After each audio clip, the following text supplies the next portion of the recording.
We are tackling a rather heavy topic now, though. It has to do with Bitcoin robberies. They are becoming more prevalent, and they tend to be very violent. Why? Well, because stealing somebody's Bitcoin doesn't involve just, sneaking into their house when they're not there, maybe breaking a window to get in and then searching the place till you find wherever they keep their values and making off with them. They involve having to force the person to give you account information and passwords. So it's a very up in your face kind of crime. It can be absolutely terrifying. La Presse has done some reporting on one case in 2023 that involved an Ile Bizarre couple that were confronted in their home early in the morning by several robbers, armed robbers, who put weapons to their heads, demanded the information. Their baby was wailing. It was just a terrible situation. And that's just one story. There have been others. So we are welcoming to CJAD David Décary-Hétu, professor of criminology at the Université de Montréal. Professor Décary-Hétu, thanks for joining us on CJAD. My pleasure. Is it just my imagination, or are Bitcoin robberies of this type on the upswing? We don't really have any stats on this, unfortunately.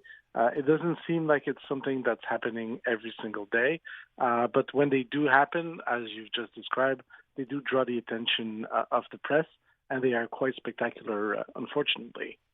Yeah, unfortunately, because they do involve this violence. Why don't you walk us through how this particular crime generally unfolds? Sure. Well, there's many variants. Some people will just hack into your computer. They will try and steal your passwords, and that's kind of the easy way in, which means that you don't have to talk to anyone. You just try to get the person's password, and then you can get into their account, and then you can transfer the Bitcoins or the cryptocurrency to your own wallets, and then you can just launder the money and go away with it. The alternative, because many people are going to be very careful, is to attack people just because they're Bitcoins. They're not going to be in their computer. They're going to be stored somewhere else, possibly in a USB key in their vault somewhere. And that's where things get physical, and that's where people get attacked. It's when people want to steal those USB keys and those physical tokens that are stored somewhere. And of course, well, if the person is not willing to give it to you, things can go bad pretty quickly. What does the law have to say about this type of robbery? Is it like just every other robbery with the violence? It is. There are in many ways, it is very similar. The main difference, I would say, is that with cryptocurrencies and with Bitcoins, once you've transferred the Bitcoins, once you've acquired these cryptocurrencies, there's really no way back. So it's kind of a very appealing and attractive target for offenders, because if I steal your Bitcoin, no force on earth can make me give them back to you. Whereas if I go into your place and then I steal your jewelry, then I still have to sell it to someone.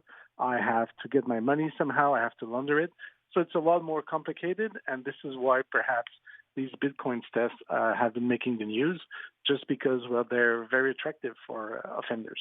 And lucrative, I'm assuming. Yeah, exactly. And we've seen over the past few months, ever since Trump has been in office, the price of Bitcoins has increased significantly. And so, of course, people who maybe were not millionaire in Bitcoins are now millionaire in Bitcoins. And these people, maybe they advertise on social media. They talked about all the cryptocurrency that they have. And that can be a very big issue, because then people know who has what, and then they become targets of these offenders.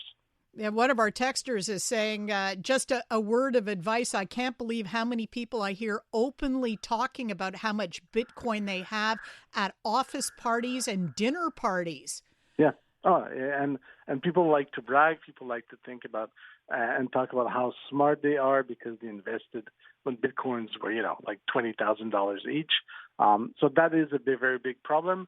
And I would really advertise against really kind of showing everyone how many Bitcoins you have, even though you're very proud of all the money you made. Well, yeah, you want people to think you're smart. You're a savvy investor, but yeah, it could be a little dangerous. It's, you wouldn't go to a dinner party and brag that you have a lock box full of diamonds in your basement. So maybe it's that's in the same vein. Don't brag about your Bitcoin. Yeah, exactly. It's just kind of the basics, and it's always good not to keep your bitcoins online because your account can get hacked. But the problem is then if you tell everyone where the money is, it doesn't really help you that much. So some people, are you saying you can cash out your Bitcoin and not keep the data online? Yeah, so there's many ways that you can handle if you have cryptocurrencies. Some people will store their private keys or kind of like their password on a USB key, and they'll put that in a bank somewhere in a vault, and so that's pretty safe. But also we're seeing kind of new innovation.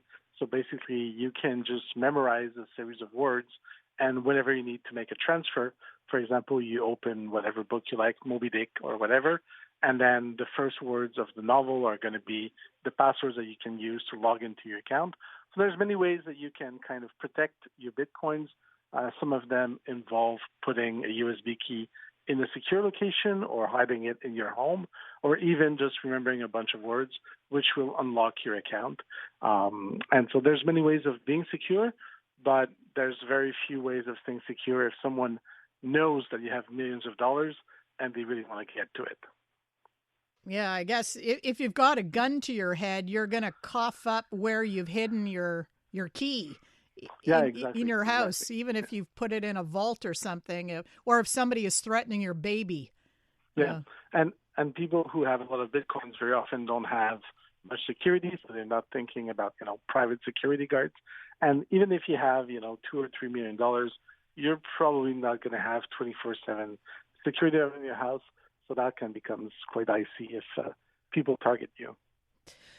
Well, that's illuminating. Thank you very much, Professor David Décary-Hétu of the Université de Montréal's School of Criminology. Appreciate your time. Thank you for having me. Have a good day.